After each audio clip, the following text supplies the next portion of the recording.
ঠিক বন্ধুরা আমার, ইরানের বাদশা চিন্তা করলো এই উটের রাখাল জুব্বাওয়ালা হুজুররা আমার দেশ, এখানে কালেমার পতাকা উড়াবে, ডাক এদেরকে। ডাকছে সাহাবায়ে কেরামের মধ্যে কয়েকজন 10 থেকে 12 জন সাহাবায়ে কেরামের একটা প্রতিনিধি দল ইরানের বাদশার দাওয়াতে গিয়েছেন। আর নেতৃত্বে ছিলেন হযরতে রবি ইবনে আমের, আর ছিলেন হযরতে রবি ইবনে আমের রাদিয়াল্লাহু তাআলা আনহুমা। দুজনের নেতৃত্বে 10 থেকে 12 জনের একটা প্রতিনিধি দল বাদশার দরবারে গিয়েছে দেখা করতে। সে যেহেতু দাওয়াত করেছে, গেটে যখন গেলেন, গেটে যাওয়ার পরে সিকিউরিটি তাদেরকে আটকিয়ে দিয়েছে। আটকে বলছে আপনারা যাবেন, সমস্যা নাই, কিন্তু আপনাদের যে লেবাস আছে মুসলমানি লেবাস, সুন্নতি লেবাস, এই লেবাস পরে আমাদের বাদশার সাথে দেখা করা যাবে না। কি আলহামদুলিল্লাহ বলবেন না নাউজুবিল্লাহ বলবেন? জোরে কর। আপনারা আলহামদুলিল্লাহ, নাউজুবিল্লাহ, আউজুবিল্লাহ এগুলি আপনাদের দায়িত্ব, ওয়াজ করা আমার দায়িত্ব, ঠিক না? আপনার দায়িত্ব আপনারা পালন করবেন, আমার দায়িত্ব আমি পালন করব। আর আপনাদেরটাও যদি আমার পালন করুন লাগে, তো ছাত্ররা যে আন্দোলন করলো বৈষম্য দূর করত, কি দূর করত? বৈষম্য দূর করা মানে যার যে কাজ হে করবে, কথা কয় না। বৈষম্য দূর করার অর্থ কি? যার যে কাজ সে করবে। তা আপনাদের কাজ হলো সুবহানাল্লাহ, আলহামদুলিল্লাহ, ঠিক বিঠিক, এগুলি আপনারা বলবেন, কথা কয় না। এখন আমার উপরে যদি চাপাইয়া দেন, তাহলে ছাত্ররা যে আন্দোলন করলো এই আন্দোলন তো সফল হইল না, কথা কয় না। আরো জোরে কর, আরো জোরে বলেন। যার কাম সে করবে। আপনারা আল্লাহু আকবার, ঠিক বেঠিক এগুলি আপনারা বলবেন, কথা ঠিক আছে? এরা বললো কি আপনারা বাদশার সাথে দেখা করবেন, কিন্তু জুব্বা জাব্বি সুন্নতি লেবাস চলবো না। নাউজুবিল্লাহ, জোরে কর। নাউজুবিল্লাহ। এটা যারা খার হইছেন, আপনারা কি খারাপ বাঙালি না বাঘা বাঙালি? বসবেন না? হ্যাঁ, আসতেছে আসতেছে খতিবে বাঙ্গাল, বলেন আলহামদুলিল্লাহ।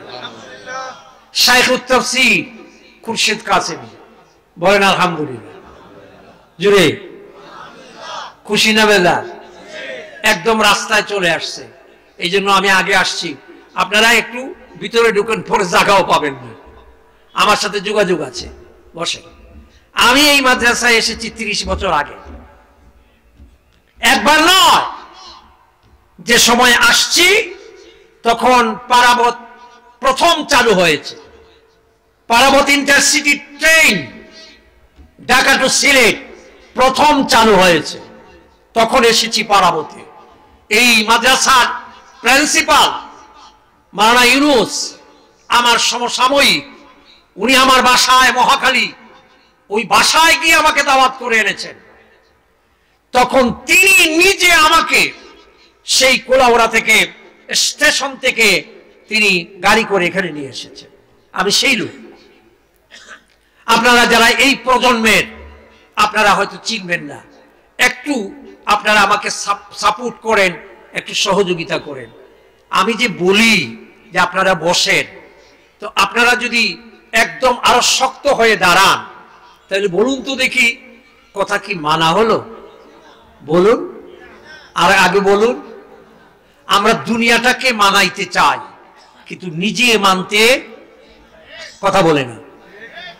এখানে যারা দাঁড়িয়ে আছে প্রত্যেকে কিন্তু চায় যে আমার কথা সকলে মানুক, কিন্তু আমি যে বলছি বসেন, এটা আমি মানব না, কথা বলে না।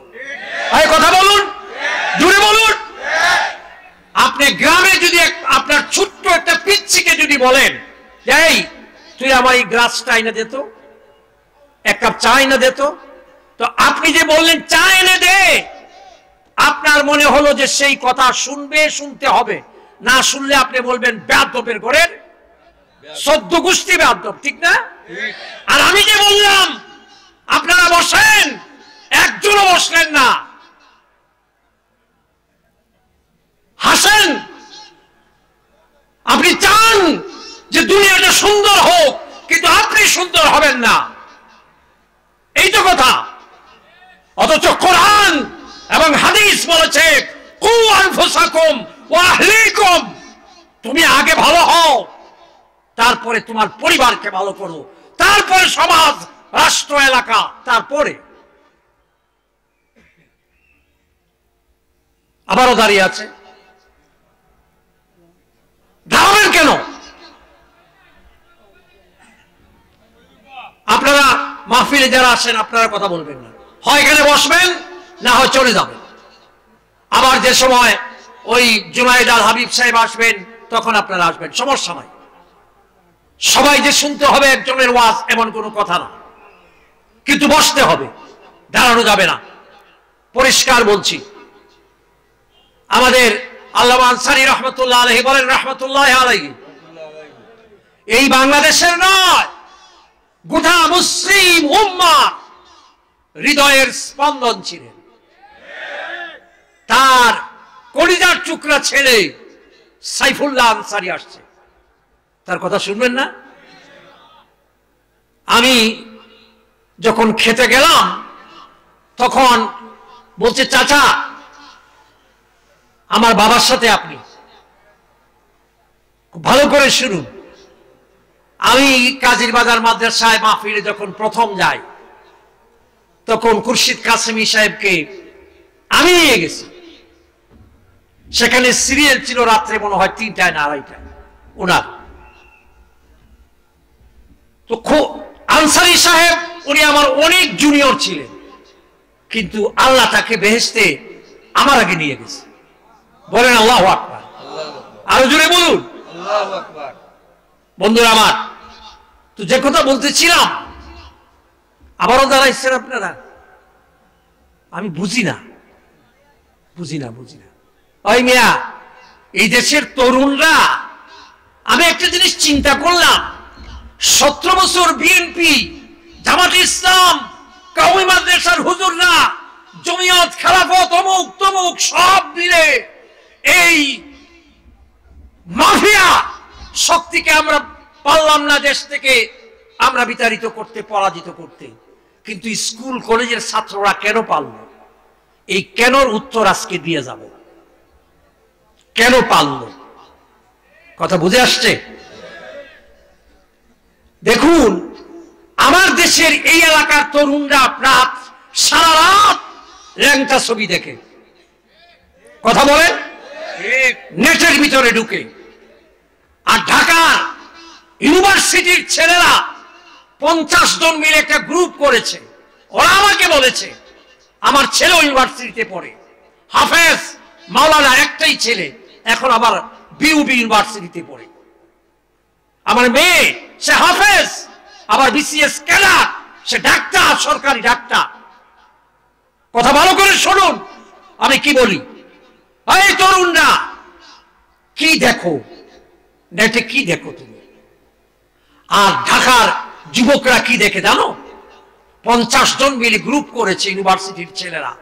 প্রত্যেক শুক্রবারে ঢাকা শহরে বিবাহের অনুষ্ঠানে যে খাবার নষ্ট হয়, যে খাবার অপচয় হয় সেন্টারগুলোতে, সেই খাবারগুলো ওই ইউনিভার্সিটির ছেলেরা সাথে সাথে কালেক্ট করে, সংগ্রহ করে, সাথে সাথে শুদ্ধ করে, রিফাইন করে, সাথে সাথে প্যাকেট করে এক এক শুক্রবারে সেই নষ্ট হওয়া খাবার, অপচয় হওয়া খাবার 3 থেকে 4 হাজার গরিব মানুষের কাছে বিতরণ করে। এই হলো যুবকদের আদর্শ। আর তুমি গ্রামে বসে বসে বিড়ি খাও আর মোবাইল টিপো। তুমি ভবিষ্যৎ জাতির। আশ্চর্য ব্যাপার। ও বন্ধু, একটু ভালো করে খেয়াল করে শুনুন। একটা তরুণের ভিতরে পুরা পৃথিবী বদলিয়ে দেওয়ার মতো শক্তি আল্লাহ তাকে দান করেছে, কিন্তু সেই শক্তিকে সে আজে বাজে লাইনে আনন্দ ফুর্তি করে, আকাম কুকাম করে সেই শক্তিটাকে নষ্ট করে দিচ্ছে। কথা বলেন ঠিক না? হাজিরিন, যে কথায় ছিলাম, হযরতে হুযায়ফা ইবনে ইয়ামান, হযরতে রবি ইবনে আমের গেটে আটকিয়েছে, বলছে আপনারা যেতে পারবেন না। এই জুব্বা চলবে না। তারা বলছেন আমরা তো আর কোনো কাপড় আনি নাই, তা আমরা কি ল্যাংটা যাবো নাকি? কয় না, আমাদের এখানে এই বাদশার পছন্দের শাহী পোশাক আছে, এক একটা পোশাকের দাম 1 লক্ষ টাকা, আপনারা আপনাদের পোশাক পরিবর্তন করে এটা পরে যান। বলছি আমরা যদি ওখানে থাকতাম তাহলে কইতাম ভাই এই 1 লাখ টাকা দামের পোশাক দিবেন আপনারা, এটা তো একবারেই দেয় বানানি, যে ভাই সমত ফিরত দিতা নানি, আমরা একবারে দেয় বানানি, এটা কইলাম না। এবার শুনিন, হযরত রবি ইবনে আমির বলেন, খুব ভালো করে শুনবেন, হযরত রবি ইবনে আমির বলেন এটা আমার নবীজির সুন্নত, এই পোশাক আমরা পরিবর্তন করব না, যদি আমাদেরকে যেতে দেওয়া হয় যাব, আর যদি এই পোশাকে আমাদেরকে ভিতরে যেতে দেওয়া না হয় এখান থেকেই আমরা সালাম দিয়ে ফেরত যাব, কারণ আমরা ইচ্ছা করে আসি নাই, তোমাদের বাদশা আমাদেরকে দাওয়াত করে এনেছে। সেখান থেকে ফিরত আইতে চায়। কোন দরবার থেকে? 1300 বছর আগে যে দরবার ছিল পৃথিবীর সবচেয়ে বড় শক্তিশালী দরবার, সেখান থেকে ফিরত আসতে চায়। যখন বলছে যে ফিরত যাব, তখন সিকিউরিটি বলছে ঠিক আছে বসেন, আমরা বাদশার কাছ থেকে অনুমতি আনি, যদি অনুমতি থাকে আপনারা যাবেন। অনুমতি আনতে দেরি হচ্ছে, ভিতরে অনেক ভিতরে বাদশার দরবার। এর ফাঁক দিয়া হযরত রবি ইবনে আমিরকে এক সৈনিক, ইরানের এক সৈনিক সেনা জিজ্ঞেস করে, ভাই টিটকারি করে, ভাই আপনারা এই পৃথিবীর এই পরাশক্তি এই ইরান জয় করতে আসছেন, দেখি আপনার অস্ত্রটা, আপনার তলোয়ারটা একটু দেখি। তলোয়ার দেখতে চায়, তো উনি তার তলোয়ারটা দিলেন, যে দেখো আমার তলোয়ার দেখবা, দেখো। তো তলোয়ার হলো তেনা দিয়ে পেছানো, কি দিয়া? তো তেনা খুলে দেখে তলোয়ার তো ভাঙ্গা পুরান, তেনা দিয়ে পেছানো। তো তেনা খোলার পরে দেখে তলোয়ার যেখানে যেখানে ভাঙ্গা সেখানে তেনার টুকরা জায়গা রয়েছে। তো হে টুকরা সরায় ইরানের সৈনিক, আর টিটকারি করে কয়, ভাই এই ভাঙ্গা তলোয়ার দিয়া ইরান জয় করতে আইছেন? হযরত রবি ইবনে আমির বলেন, ও ভাই ইরানের সৈনিক, তুমি তো আমার ভাঙ্গা তলোয়ার দেখেছো, কিন্তু এই ভাঙ্গা তলোয়ার যে হাতে চালায় সেই হাতটা কি তুমি একটু দেখবা? আল্লাহু আকবার, জোরে, আরো জোরে, আরো জোরে, আল্লাহু আকবার। সে কয়, ভাই হাতটা দেখলে তো ভালোই হয়। হাত দেখবো মানে এমনি দেখাইবো নাকি? হাতের শক্তি দেখবো, কথা কয় না, না এমনি হাত দেখাইব। উনি যখন বললেন এই তলোয়ার যে হাতে চালাই, হাতটা দেখো একটু, কয় ভাই হ্যাঁ একটু দেখলে তো ভালোই হয়। হযরত রবি ইবনে আমির বলেন, এই ভাঙ্গা তলোয়ার যে হাতে চালায় সেই হাতের শক্তির স্যাম্পল যদি তুমি দেখতে চাও, তাহলে তোমাদের অস্ত্র ভান্ডারের মধ্যে সবচেয়ে লোহার একটা শক্ত ঢাল নিয়ে আসো। ঢাল নিয়ে আসছে। আসার পরে হযরত রবি ইবনে আমির বলেন, তোমাদের সেনাবাহিনীর মধ্যে যেটা সবচেয়ে বড় শক্তিশালী, সবচেয়ে বড় মোটা এটারে লইয়া, এটারে আনছে। আনার পরে রবি ইবনে আমির বলেন, ও ভাই ভাঙ্গা তলোয়ার যে হাতে চালায়, হাতের স্যাম্পল দেখাবো, এই শক্তি দেখাবো। তুমি এই লোহার ঢালটা নিয়ে আমার সামনে 2 হাত দিয়ে শক্ত করে উঁচু করে ধরো, আমি আমার ভাঙ্গা তলোয়ার দিয়ে আমি আমার হাতের শক্তিটা তোমাদেরকে একটু স্যাম্পল, পুরানা না, একটু দেখাবো। দাঁড়াইছে। দাঁড়ানোর পরে হযরত রবি ইবনে আমির তার ভাঙ্গা তলোয়ার দিয়া মাঝারি সাইজে, একদম ফুল সাইজ না, মাঝারি সাইজের একটা কূপ দিছে। এক কূপে লোহার ডাল 2 দিকে পড়ে জমিনে 2 টুকরা হয়ে জমিনে পড়ে ইন্তেকাল ফরমায় আছে। কি ফরমায় আছে? জোরে বলেন, কি ফরমায় আছে? ঘুমাইছেন নাকি? ইন্তেকাল। এই ঘটনা যখন দেখছে, প্রায় 60-70 জন সিকিউরিটি ছিল। এটা দেখার পরে সবটির পাতলা পায়খানা শুরু হয়েছে। কি পায়খানা? জোরে কর, আরো জোরে। ঘন ঘন ওয়াশরুমে যায়। ওয়াশরুম চিনেন? চিনেন না?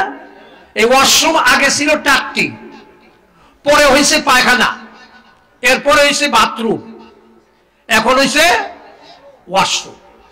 এই ঘটনা দেখার পরে এদের অবস্থা একবারে সেরাবেরা, সেরাবেরা। কথা বুঝেন নেই? কাঁপতাছে সব। হায় হা, এই ভাঙ্গা তলোয়ার দিয়া হাজার বছরের পরীক্ষিত লোহার ডাল সামান্য একটা কূপ দিয়া দুই টুকরা করে জমিনে ফালাইয়া দিল। এরা তো সাধারণ কোনো মানুষ, সাধারণ কোনো মানুষ, এরা মহামানব। কি মানব? জুড়ে বলেন, মহামানব। রংপুরের সাইদ সাধারণ কোনো যুবক নয়, তাম পৃথিবীর মুক্তিকামী মানুষের আইকন, আইকন। যখন এই অবস্থা দেখেছে তখন সিকিউরিটি এখান থেকে ওয়ারলেসে ভিতরে জানাইছে, স্যার, বাদশারে কয়, জাহাপনা অবস্থা ভালো না, অবস্থা ভালো না। 4 তারিখ সন্ধ্যার আগে যাত্রাবাড়ি মোড় থেকে, ঢাকা যাত্রাবাড়ির মোড় থেকে পুলিশ অফিসার স্বরাষ্ট্রমন্ত্রী, আওয়ামী লীগের স্বরাষ্ট্রমন্ত্রীকে ফোন করছে ওয়ারলেসে। ফোন করে বলে, স্যার, কি অবস্থা ভালো না, অবস্থা ভালো না। জোরে কর, আরো জোরে। 1300 বছরের আগের ওয়াজ 2024-এ এনে আপডেট করছি, আপডেট, হাল লাগাত করছি। বলেন আলহামদুলিল্লাহ, আরো জোরে বলেন আলহামদুলিল্লাহ। যাত্রাবাড়ি থেকে পুলিশ যখন বলল অবস্থা ভালো না, স্বরাষ্ট্রমন্ত্রী কয়, কি হয়েছে? কয়, এতদিন তো আন্দোলন করছে ইউনিভার্সিটির ছেলেরা, আজকে যাত্রাবাড়ির আশেপাশে যত কওমি মাদ্রাসা আছে সব কওমি মাদ্রাসার ছাত্র হুজুররা মাঠে নেমে নারায়ে তাকবীর দিয়ে রাজপথ কাঁপাচ্ছে। আল্লাহু আকবার, নারায়ে তাকবীর, আল্লাহু আকবার। ইসলাম দিন ইসলাম, আল কোরআনের আলো, আল জামিয়া কর্মদা, নারায়ে তাকবীর। স্বরাষ্ট্রমন্ত্রী বলে, ছাত্ররা হুজুররা নামছে, কি হয়েছে? কয়, ইউনিভার্সিটির ছেলেদেরকে গুলি করলে এরা তো কিছু সময়ের জন্য সরে, একটু একটু যায়, দূরে যায়। আর এটি যেটি আইছে এই মোল্লা হুজুর, এটিরে যদি গুলি করি তো সামনের দিকে ঝাঁকে ঝাঁকে আরো সামনের দিকে আগায়। একটারে গুলি করলে 10টা গুলি সামনে আসে। কথা বলে ঠিক না বেটি? বাংলাদেশটা এমনি পাইছেন, আজকে যে ঠিক ঠিক বলতেছেন আওয়াজ এমনি আসে নাই। ও বন্ধু, ইরানের সিকিউরিটি সেই রিসেপশন থেকে ফোন করছে, স্যার অবস্থা ভালো না। কি হয়েছে? বলে, এই ঘটনা। কয়, হায় হায়, এরকম ঘটনা ঘটাই দিছে? লহ, কয়, আমার তো এখন গায়ে জ্বর উঠছে 105 ডিগ্রি। কত? জুড়ে বলে। এখন সিকিউরিটি বলতেছে, তাইলে এদেরকে এখান থেকে সহি সালামতে বুঝাইয়া শুনাইয়া কোন রকম বিদায় করে দেই নাকি? বাদশা কয়, না, আমি এদেরকে দাওয়াত করছি, দেখা করব, সারা দুনিয়ার মিডিয়া জানছে, সারা পেস্তাবাদ এগুলি দিছে। মুসলমানের সুন্নাত দস্তরখা বিছাইয়া খাওয়া, আর খাইতে গিয়ে যদি নিচে পড়ে খাবার উঠাইয়া পরিষ্কার করে খাওয়া নবীর। জুড়ে জুড়ে জুড়ে। আর বিয়ার অনুষ্ঠানে গিয়া 3 ভাগের 1 ভাগ খাওয়া আর 2 ভাগ নষ্ট করা, এটা ফরজ না? হ্যাঁ, ফরজ তো।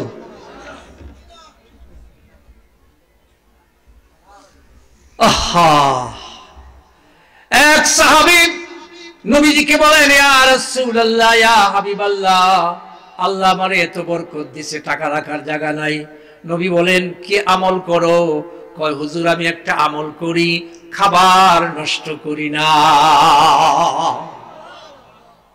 একটা ওয়াদা দিয়া যান যে আমি আমার বাড়িতে খাবার নষ্ট হইতে দিব না। আপনার বাড়িতে মহিলারা কি পরিমাণ খাবার নষ্ট করে, শুধু আপনার বাড়িতে না, মাদ্রাসায় পর্যন্ত আমি দেখি মাদ্রাসার ওযুখানায় ভাত খাবার নষ্ট করা হয়। খাবার নষ্ট করা কবিরা গুনাহ। কি গুনাহ? জুড়ে বলুন, আরো জুড়ে বলুন। এটা নবীর আদর্শের পরিপন্থী।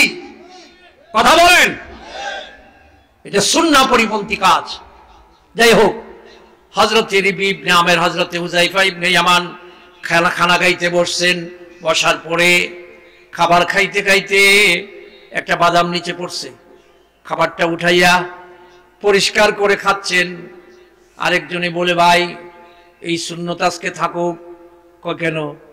কয় ইরানের এরা হইল সভ্য মানুষ, ভদ্র, পৃথিবীর মধ্যে সবচেয়ে বড় লোকের দেশ।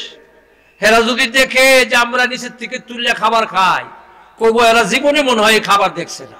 ঠিক না? মুসলমানদের মান ইজ্জত সব যাবে। মুসলমানদের মান ইজ্জত কি সব যাবে। হযরত হুযায়ফা ইবনে ইয়ামান বলেন, মুসলমানদের মান ইজ্জতের ঠিকাদারি আমি আনি নাই, আমি আনছি নবীর আদর্শ পালনের ঠিকাদারি। চিৎকার করে বলেন সুবহানাল্লাহ।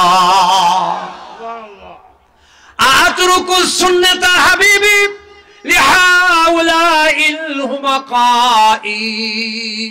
তিনি বলেন, এই সব ইহুদি খ্রিস্টানদের যে রীতিনীতি, তাদের যে কালচার, তাদের যে ফ্যাশন আর মোশন, এগুলো হলো সব বস্তা পচা। সকালে একরকম, বিকালে আরেক রকম। 5 বছর আছে একরকম, আবার পরবর্তীতে আরেক রকম। এখন দেখছেন না ফ্যাশন, সব ইহুদি কালচার, খ্রিস্টানদের কালচার। এখন প্যান্টের বেল্ট নিচে নামতে নামতে ফাঁসার অর্ধেকে গেছে। কোন জায়গায় গেছে? কথা কয় না, ফাঁসার অর্ধেকে গেছে না? আমার মসজিদে নামাজ পড়তেছে যুবক, এরকম প্যান্ট, তো যখন সেজদায় গেছে পুরাটা বাইরে গেছে। মুয়াজ্জিনে আমারে ডাকে, হুজুর একটা জিনিস দেখা যা। আমি জোরে নামাজ পড়ে খাইতে বইছি, আমারে ডাকে জিনিস দেখা যায়। আমি কি জিনিস? কয় এরকম এক যুবক এটা বাইরেছে। আমি কোথায়? এটা আমি দেখুন। তুই কে দেখবে না? ফাজিলের ঘরে ফাজিল, জায়গা বাস্তা। হযরত হুযায়ফা ইবনে ইয়ামান বলেন, আতরুকু সুন্নাতা হাবিবি লিহাউলাইল হুমাকাই। এই সব ইহুদি খ্রিস্টানদের কৃষ্টি কালচার, সংস্কৃতির কোনো বালাই নাই, রীতিনীতির কোনো বালাই নাই। আমার নবীর সুন্নাহ, আমার নবীর রীতি, আমি এদের কাছে বিসর্জন দিতে পারবো না। আমি সুন্নত পালন করব। পালন করলেন। ভিতর থেকে আওয়াজ আসছে, দেখো মুসলমানদেরকে তারা গেলেন 10 থেকে 12 জন। গিয়ে দেখেন ইরানের দরবারে, বাদশার দরবারে, বিশাল বড় দরবার। সেই দরবারে একটা মাত্র রাজকীয় সিংহাসন, রাজকীয় সিংহাসন, একটা চেয়ার। সেই সিংহাসনের মধ্যে রাজা বসা, আর কোনো বসার জায়গা নাই। তারা ভিতরে ঢুকলেন। বাদশা তাদেরকে অভিনন্দন জানাইলো, মোবারকবাদ জানাইলো, বলল আপনাদের সাথে জরুরি একটা মিটিং করার জন্য আপনাদেরকে দাওয়াত করে এনেছি। আমরা কি মিটিং শুরু করব? হযরত রবি ইবনে আমের বলেন, না, আমরা আপনার সাথে মিটিং করব না। আল্লাহু আকবার, জোরে আল্লাহু আকবার, আরো জোরে আল্লাহু আকবার। হাসিনা কিন্তু বলছিল 4 তারিখ যে বাবাজিরা, ছাত্ররা, বাবাজিরা তোমরা আসো, তোমরা দাবি দেওয়া কি সব আমি পূরণ করবো, তোমরা আও, তোমরা চা খাও, মুফান খাও। ছাত্ররা কইছে না, মিটিং এর টাইম, মিটিং এর টাইম বেল নাই। হযরত রবি ইবনে আমের বাদশা যখন বলছে মিটিং শুরু করব, তিনি বলছেন না, মিটিং করব না। বলে কেন? আমার দরবারে এসে আমার মুখে মুখে বললেন মিটিং করবেন না, কারণ কি?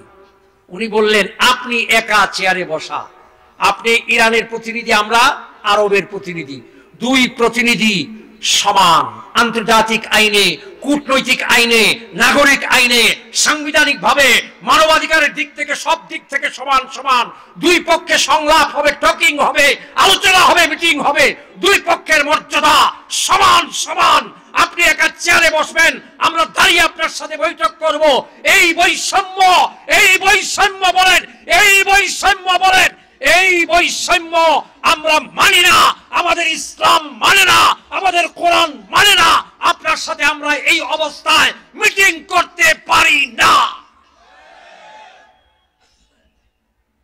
সেই 1300 বছরের আগের বৈষম্য 2024-এর বৈষম্যর সাথে মিলা। কথা কয় না? আপডেট করেন, আপডেট। কথা বুঝে আসছে? চিন্তা করছেন? ও মুসলমান, ও যুবক, তুমি কার সন্তান? তোমার ইতিহাস কি তুমি জানো না?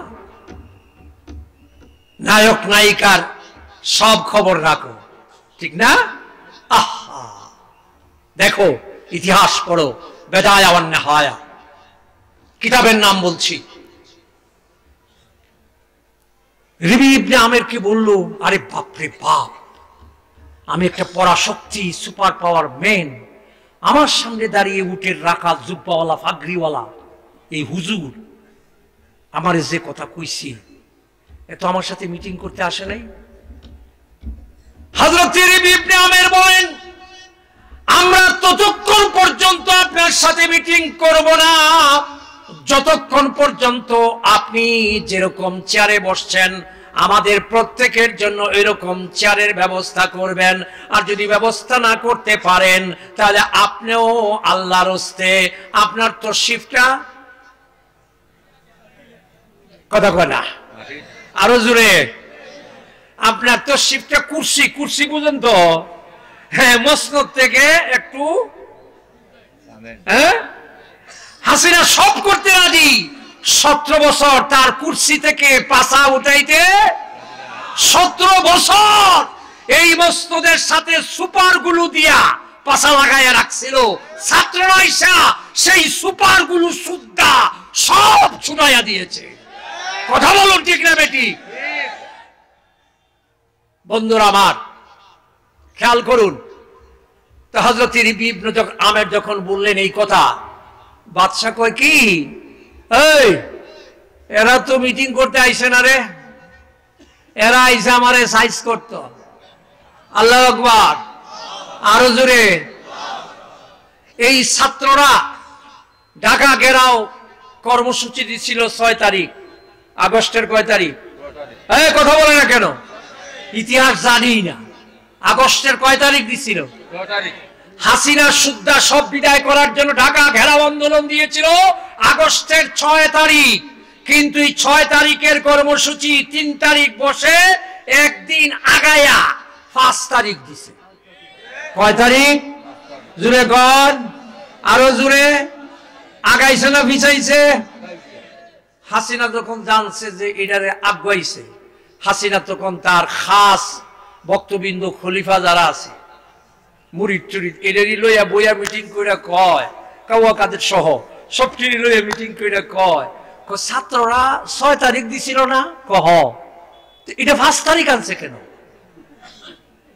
হাসিনা জিজ্ঞেস করে। তো হেরা এক একজনে এক এক কথা কয়। হাসিনা কয়, না,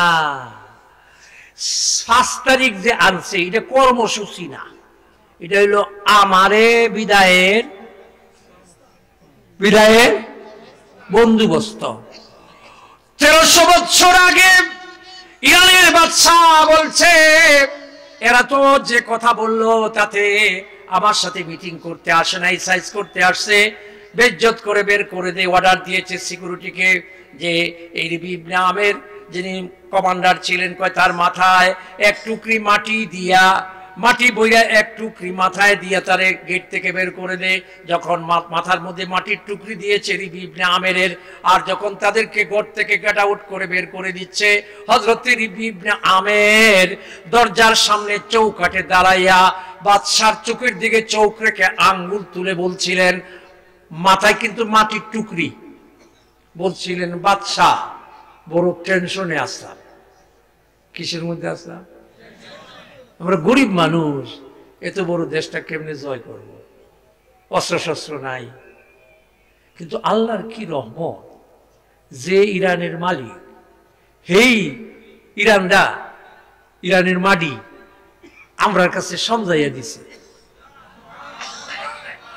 হে নিজে আত্মসমর্পণ, সারেন্ডার। সুবহানাল্লাহ নাই, আল্লাহু আকবার নাই। দিস ইজ ডিপ্লোমেসি, কূটনীতি। ইসলাম কাকে বলে? বুল্লা দেখলেই মনে করেন যে বুকা না, পণ্ডিত ভাবেন, নিজের পণ্ডিত ভাবেন। শুনেন ভালো করে, ও বন্ধু, এই কথা বলে বের হয়ে আসছেন। আধা ঘন্টা পরে ইরানের বাদশাহ সিকিউরিটিরে জিজ্ঞেস করে, কিরে যাওয়ার সময় জানি কি বলে গেল? কয় স্যার বলে গেছে আপনি বলে ইরান সমঝাইয়া দিছেন।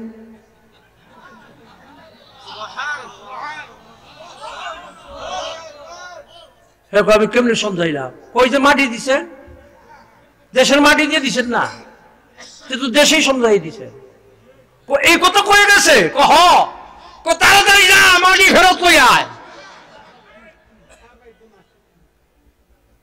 ও বন্ধু ভালো করে শুনুন, আধা ঘন্টা পরে সিকিউরিটি বের হয়েছে, মাটি ফেরত আনবে, টুকরি ফেরত আনবে। আধা ঘন্টার ভিতরে হযরত রবি ইবনে আমের, হযরত হুযায়ফা ইবনে ইয়ামানের নেতৃত্বে মুসলমানদের কাফেলা রেঞ্জের বাহিরে চলে গেছে।